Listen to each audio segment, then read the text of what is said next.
What's going on, everybody, and welcome back to Clint's Hot Props for UFC Nashville. We are talking about the board from a prop perspective here on this show. I'm going to run through my favorite props for you, and hopefully we can find some spots to win us some cash this week at UFC Nashville. Do me a favor, hit that like button, hit the subscribe if you haven't already. I will be back to my normal setup next week, so I apologize for the bad view, the seahorse, and the beach bum look here for you guys. I'll fix it up all next week, I promise. Let's get into it.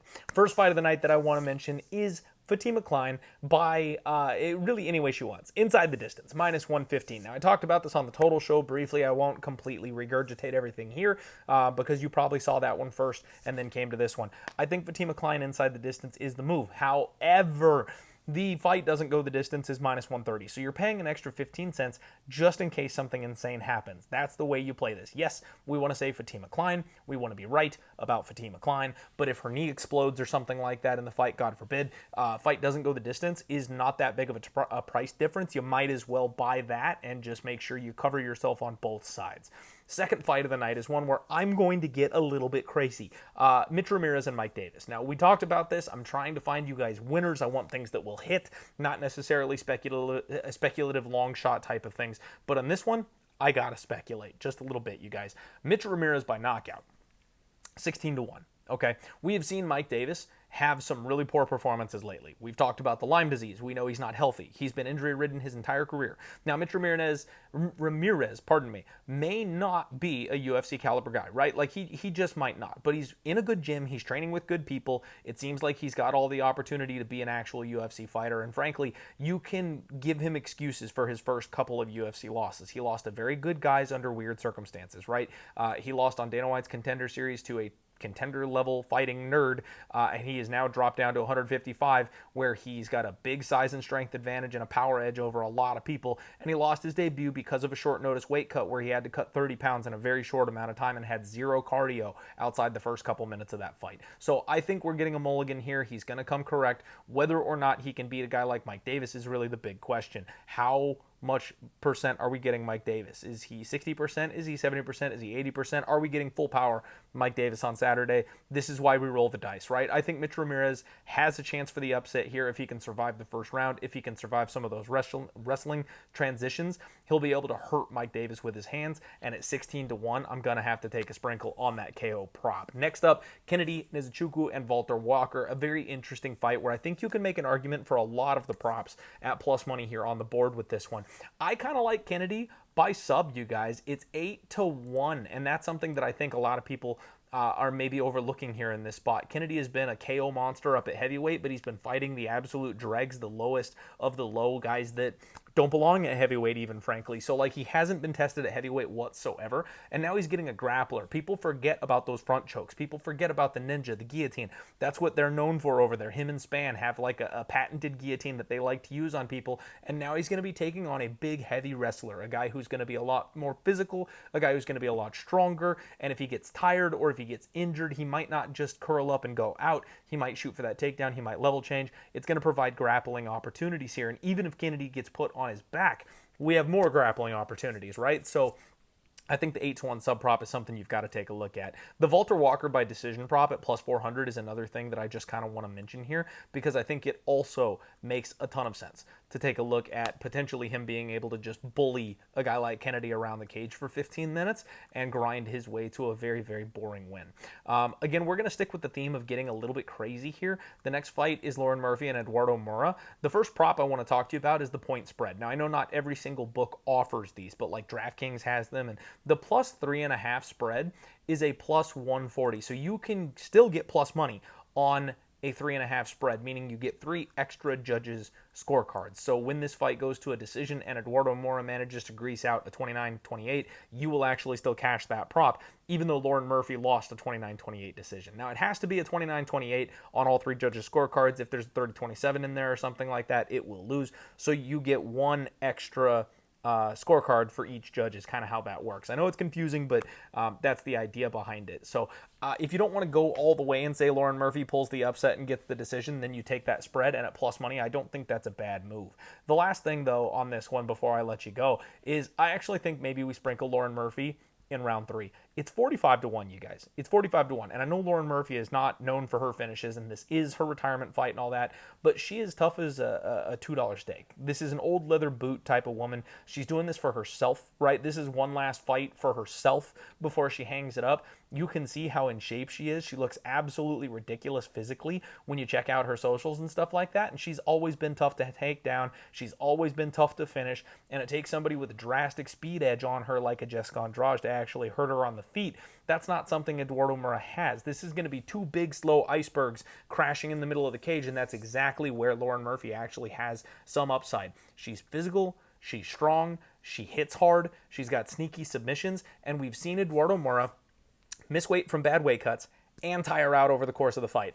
I'm not saying that Lauren Murphy is going to pull the outright upset, but at 45 to 1, I'm extremely tempted to look at that round 3 because she was gassing in her last couple fights in round 3, and if there's someone who's going to take advantage of that and hurt her for it, it's someone like Lauren Murphy who could put her in the ground in that third round. Same thing with Chris Curtis and Max Griffin, okay? I'm just going to repeat on this one here. It's going to be the round 3 sprinkle at 12 to 1.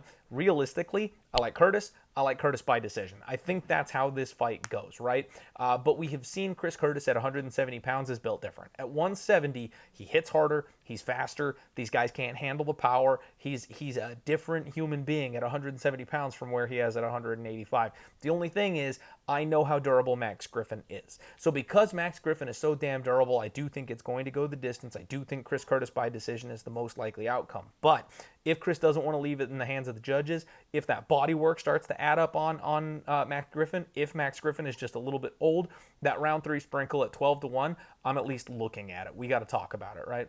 Next up, Vitor Petrino and Austin Lane. I broke this one down on the total show pretty in depth. I like Vitor Petrino by KO TKO round 1 or round 2. The round 1 is plus 140. The round 2 is plus 300. Austin Lane is a guy who is desperate to get the fight over with as quickly as possible. He's got 1 round of gas. He's got 1 round of cardio. He's got 1 round of finishing ability. He completely falls apart after that.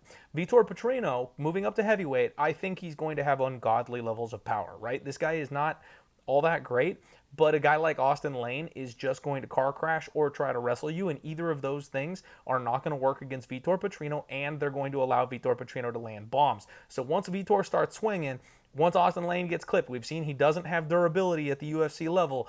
I think Vitor Petrino is going to knock him out brutally and quickly. So round 1, round 2, you play them both at plus money. You end up on the right side no matter what, as long as he gets that KO. Next up, Nate the Train, Morgan Charrier. I talked about how I think it's going to be Morgan Charrier by KO. That's plus 225. I broke that all down on the Monday show, citing kind of Nate Landwir's fading durability, his age, all that kind of stuff. And while I still think there's some truth to that, while I still think that's possible, we are also in Nate's backyard. And I feel like Morgan Charrier has kind of somebody who I've overestimated drastically, right? These Cage Warriors guys just aren't all they're cracked up to be, and he keeps on letting these close fights slip through his fingers. And we saw in his last fight where he was getting banged around the cage, he was getting rocked, he was getting dropped, he was getting out grappled, like all the things I thought he could do, he was incapable of doing to a smaller opponent. So if Nate Landwehr doesn't get cracked, doesn't get hit and hurt early, he's probably going to drag this fight deep, and he probably will get that hometown cooking. So you could get the Nate Landwehr by decision at plus 450, and I actually think there's a lot of upside on that, especially considering he's going to be the hometown guy, and the crowd is going to be going nuts every time he does anything. The last one I want to talk to you guys about, Calvin Kattar and Steve Garcia. I like Calvin Kattar by knockout here, you guys. It's a coin flip type of fight. You're not getting a whole lot of meat on the bone. Plus 200 for a KO, especially when we're talking about a guy who never KOs anybody. It's not a great number. I'm not going to lie. There's not a lot of value onto this number. This is almost like a pure prediction type of thing. I just think that we've seen Steve Garcia and what happens when he is not the hammer, and it's not pretty. Calvin Kattar is going to drag this guy deep, and he's going to start hurting him as soon as he does. So when Calvin Kattar gets somebody injured, I don't think Steve's going to have any alternative but to throw back as heavy as he possibly can, and that's when he'll get cracked by a much cleaner striker in Calvin Kattar. And at plus 200, I think you've got to take a shot at that KO prop, right? I think Calvin Kattar probably knocks Steve Garcia out in round 2 or round 3. We'll see what happens, though. That one's very volatile. Quickly, On the other two, the main event and the co-main event, I don't think the numbers are all that great, but Bonfim by sub is plus 125. I think that makes sense against a guy like Stephen Thompson. The decision prop is plus 200, and that's way short. Maybe that's telling that the books are protecting themselves on that one. I don't think Bonfim can go 15 minutes with Stephen Thompson unless he makes it a very, very, very boring grappling match, and frankly, he might have to. I'm not sure he's capable of going that full 15 minutes in that way, and if he does get that kind of grappling going, I think he finds the sub. So I would lean towards Gabriel Bonfim sub at plus 125. And then Derek Lewis and Taliesin Teixeira in the main event.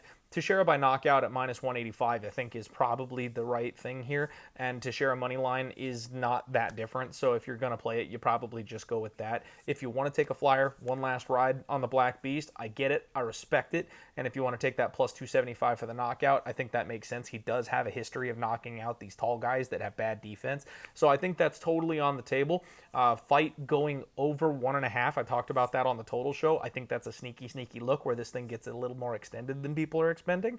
But at the end of the day, I do think it does eventually end violently. That's Clint's Hot Props, guys. Thank you very much for watching. Appreciate you guys being here. We'll see you tomorrow for the Undefeated Post Weigh-In show. Let's roll.